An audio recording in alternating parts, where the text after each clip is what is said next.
Shalom Israel. Before I start, I want to give all praises to Yahweh, Ba'ashem Yahushai, Wahara Kakadash. Double honors to the elders and apostles in Israel, who rule and teach well, the Akims and the Iwas and Byways and those pushing videos in truth and sincerity, and to the brothers and sisters in the truth, listening and learning.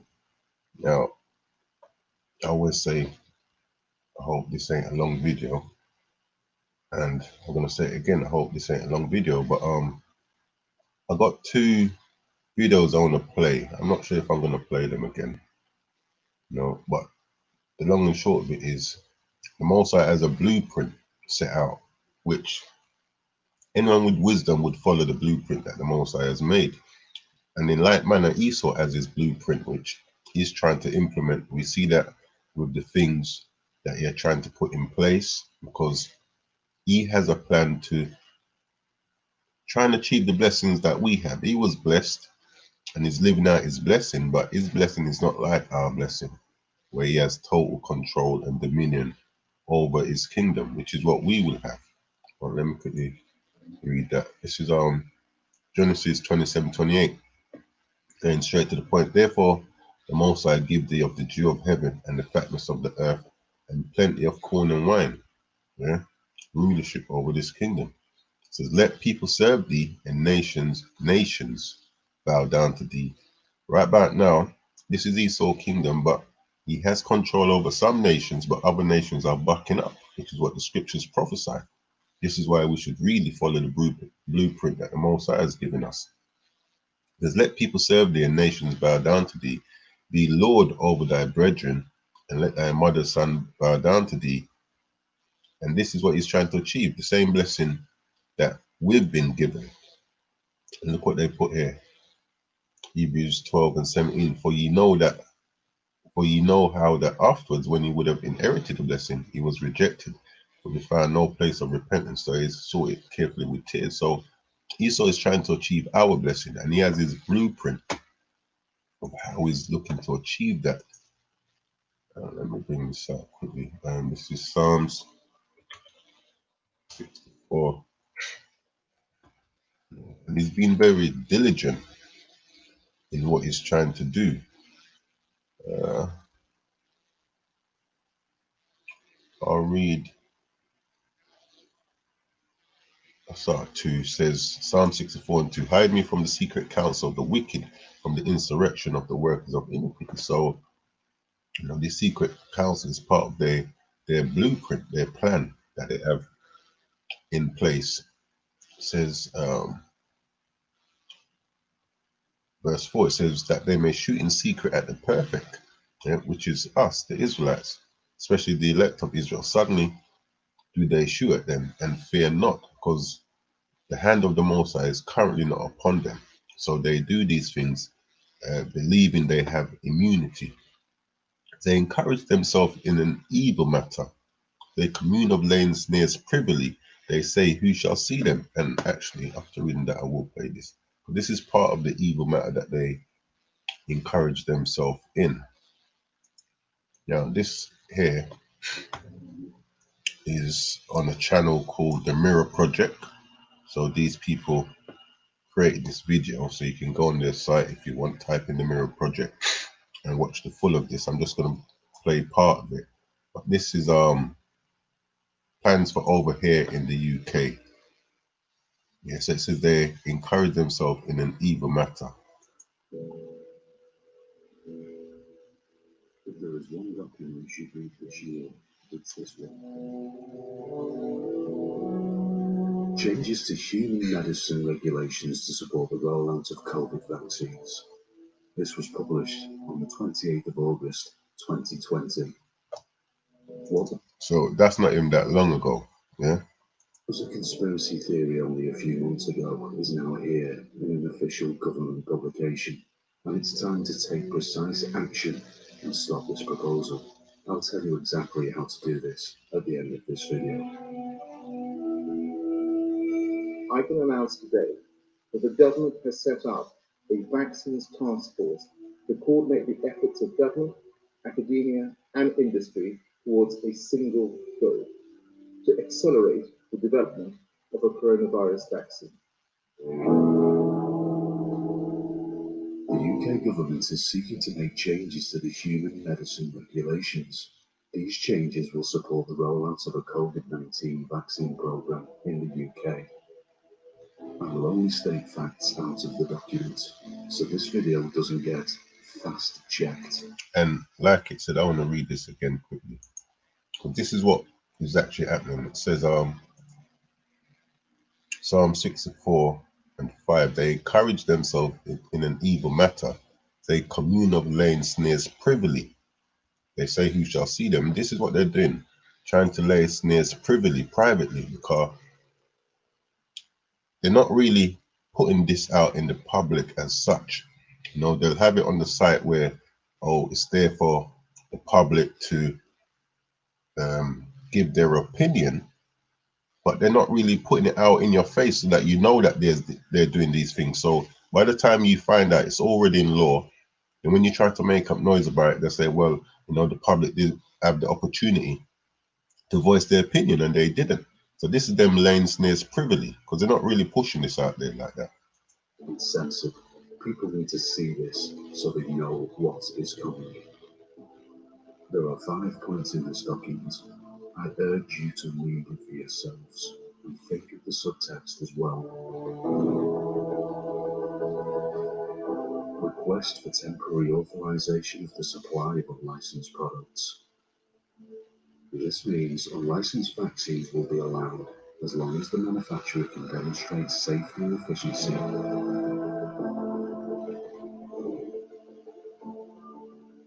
Civil liability and immunity. In simple terms, if the vaccine causes injury or death, the manufacturer cannot be sued.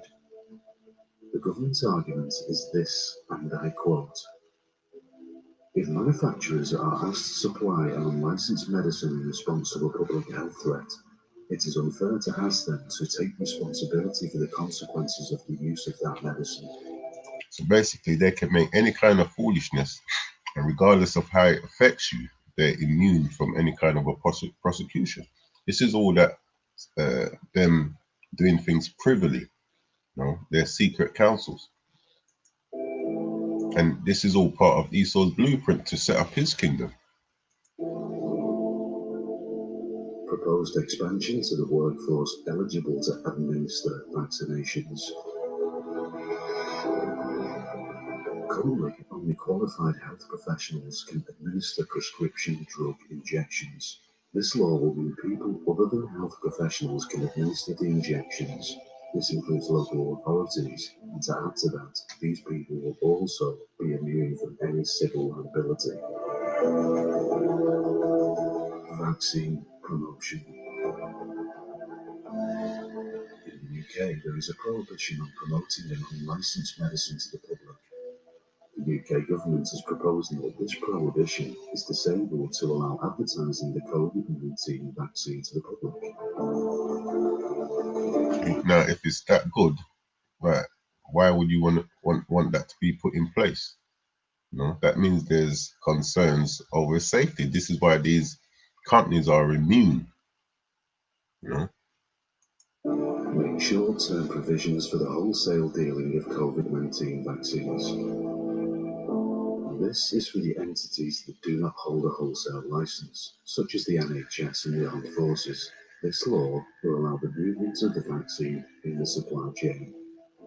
If you read the full proposal, you will think it is written by the pharmaceutical companies, not the government. Everything I mentioned so far has been directed from the proposal. If you take no issue with any of these changes, then you can stop watching now. But if you realise what this could mean and how it fits within their larger plans, then it's time to act. They have kindly given the public the chance to comment on this proposal with a tight deadline of the 18th of September. 2020. So this is what I'm saying.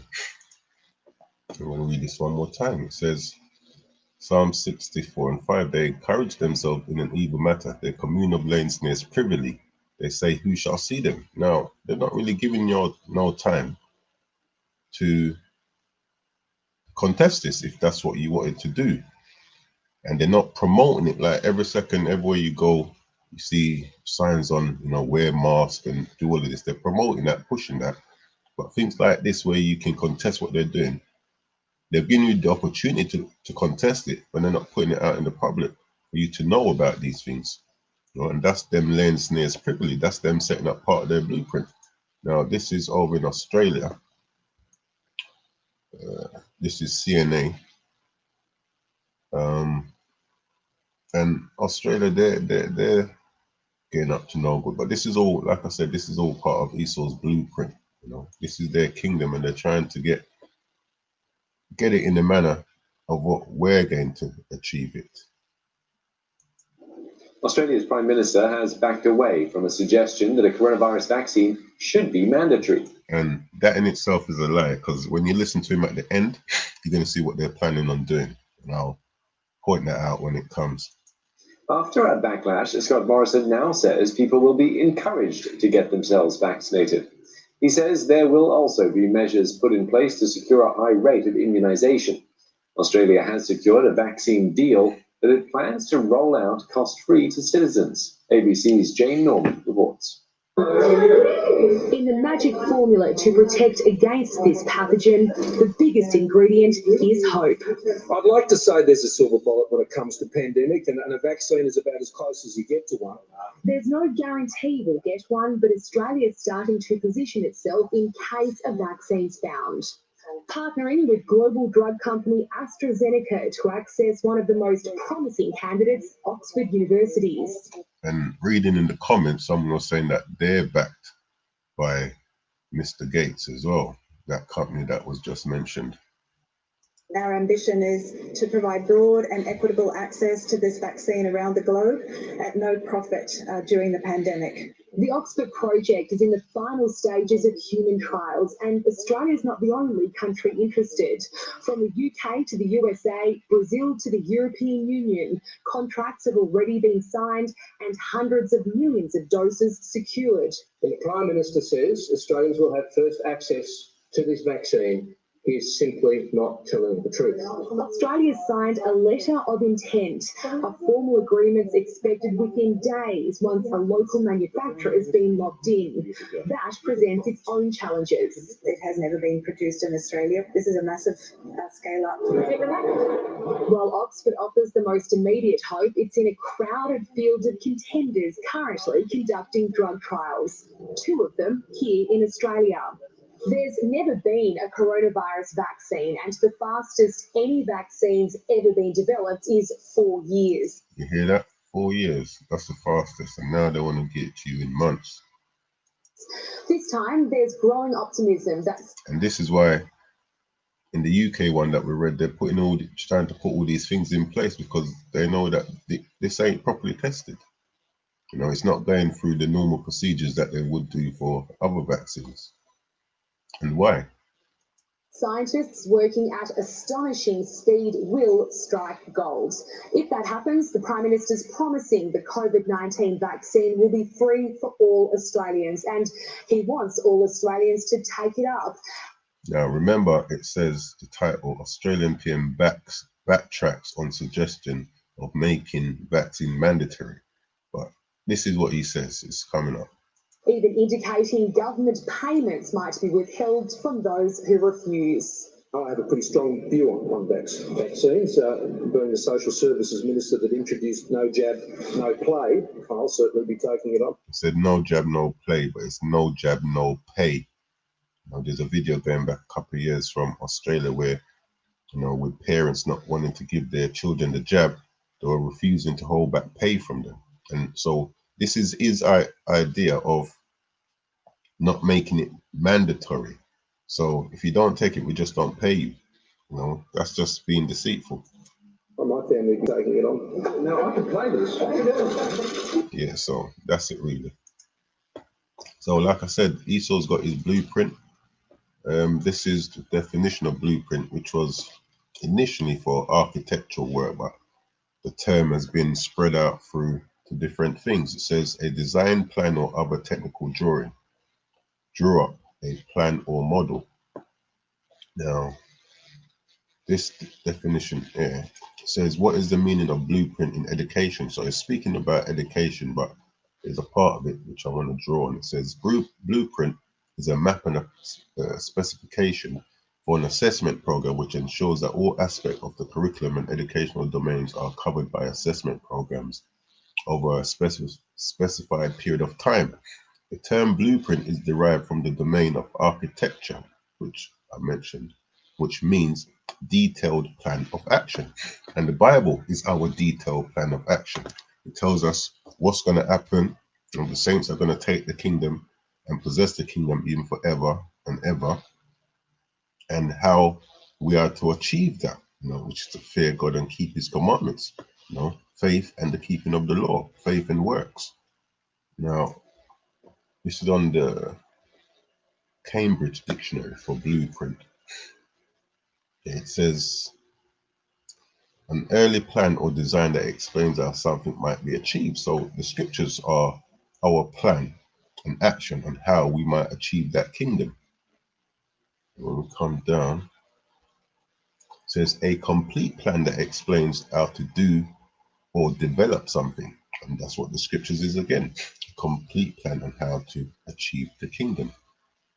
One more, it says a plan that describes how to do or achieve something in the future, which is the kingdom. So we need to trust in the blueprint that the Messiah has given us. It's a fail-proof plan.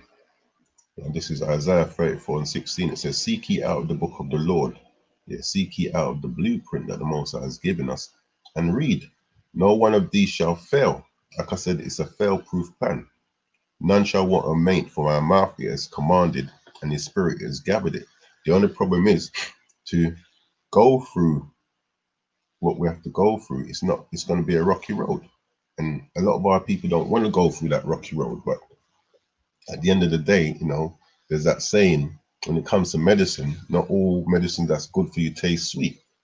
And that's the same with the road that we have to take to the kingdom. Through much tribulation, we're going to get to the kingdom. When Adam first had that domain, the paths were wide, everything was good until he transgressed. And now for us to get back there, it's going to be a rocky road. So this is Micah 4:8. And thou, O tower of the flock, the stronghold of the door of Zion, unto thee shall it come, even the first dominion. Yeah, what Adam had previously is coming back to us again. So the kingdom shall come to the door of Zion. The kingdom. Let's have a quick butchers. That word, butchers, is just an English slang for look. Don't know how they figured that out, but yeah, that's what it is.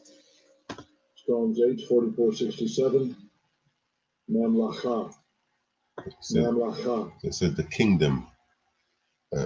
kingdom, domain, reign, sovereignty. This is what Esau's trying to achieve.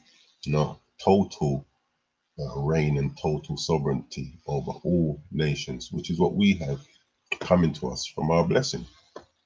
Kingdom, realm, sovereignty, domain, reign.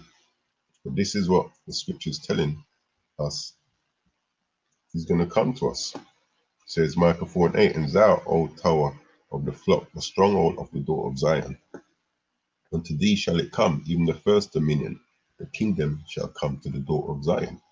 But for us to get back to that first dominion, it's going to be a rocky road, which a lot of our people don't want to go through, actually. Esau's blueprint seems more appealing to them, where they believe that, they're incorporated in what's put in place or what's going to be put in place. Like, for instance, Constitution in America, says something to the effect of all men are created equally. And they'll have our people today believing that applies to them. Now, if you look at how our people are treated, we're not treated in a manner that's, you'd say, is equal. And on top of it, when it was put in place, we were still in slavery. So, that's the same illusion Esau is giving today with his blueprint that he's trying to set in place. It says, this is 2 Ezra 7:10. And like I was saying, for us to get back to that first dominion, it's going to be a rocky road, but the blueprint lets us know that it is achievable and it will be achieved. Yeah, the thing is whether you will be part of that achievement. This is why we need to endure and have patience unto the end, even unto death, as the scripture says.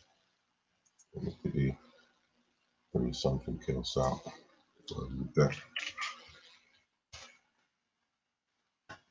Revelation chapter 14.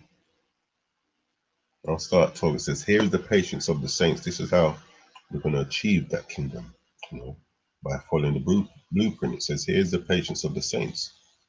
Here are they that keep the commandments of God, commandments of the Most High, and the faith of Yahweh Shai. And I heard a voice from heaven saying unto me, right, blessed are the dead which die in the Lord from henceforth. Yeah, because some of us will die on that path to the kingdom, but will be raised to everlasting life. Yea, saith the Spirit, that they may rest from their labors and their works. Do you follow them? So we have to keep our faith in this walk. Have patience, and we will get the kingdom. That's what the blueprint states. But a lot of our people don't want to go through the rough to get to the smooth, and it's inevitable. So this is 2 Ezra 7 and 10. And I said, it is so, Lord. Then said he unto me, even so also is Israel's portion, because for their sakes I made the world. Yeah, this kingdom, this realm, this world was made for us. But because Adam transgressed, when he broke the commandments, then, it says it here anyway, and when Adam transgressed my statutes, then was decreed that now is, meaning now to get back to that dominion, that kingdom, we have to go through the straight road. We can't take the wide path. The path was wide previously. Then were the entrances of this world made narrow, full of sorrow and travail. They are but few and evil, full of perils and very painful. For the entrances of the elder world were wide and sure, and brought immortal fruit. And this is what we're looking to attain again, that immortal fruit, that immortality, which we will achieve, if we follow the blueprint. So it says, verse 14, 2 Ezra 7 and 14, if then they that live labor not to enter these straight and vain things, they can never receive those that are laid up for them. And when you read up a bit,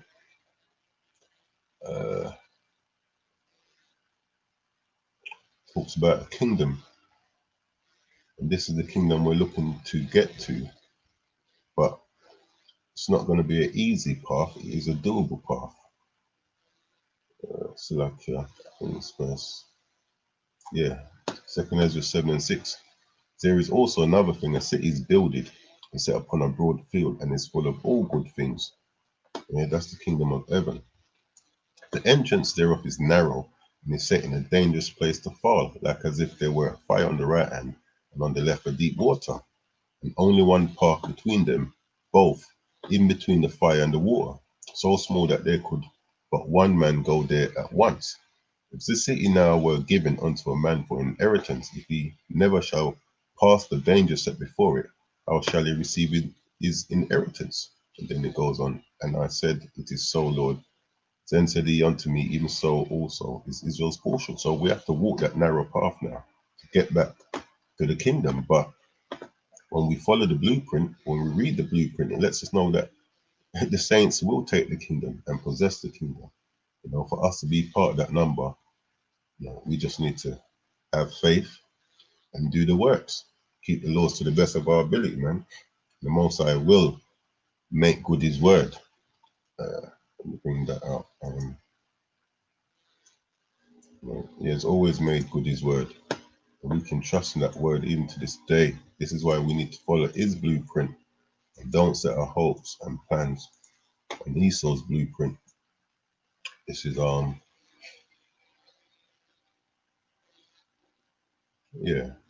Sirach chapter 2. And I'll start 1. My son, if thou come to serve the Lord, prepare thy soul for temptation. Set thy heart aright and constantly endure. This is what we have to do. Constantly endure. That's part of the blueprint. And make not haste in time of trouble. Cleave unto him.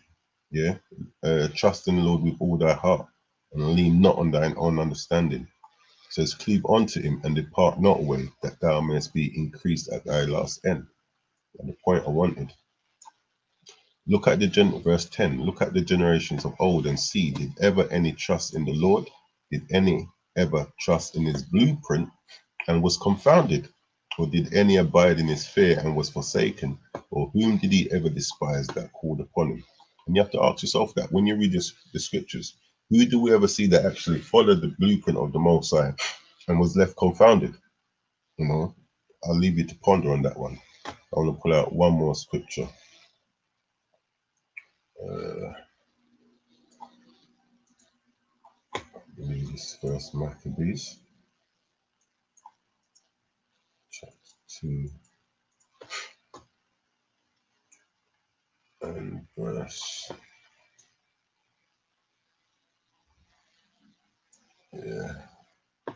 First Maccabees chapter 2 and 50. Now therefore, my sons, be ye zealous for the law and give your lives for the covenant of your fathers. Yeah, stick to this blueprint. You know, hold on to it with everything you've got. Yeah, call to remembrance what acts our fathers did in their time. So shall you receive great honor and an everlasting name. Yeah, so like I just read in Sirach 2 and 10, none of our forefathers that trusted in the Lord was ever confounded. Yeah, we need to call these things to mind and remember that. So, you know, follow the blueprint. That's the long and short of it. You can't fail if you do that, if you follow the Lord's blueprint. Yeah, so with that, I'm going to close out. Give all praises to Yahweh, Ba'ashem Yahushai, Baharakah Kadash, Kwam Yasha Allah.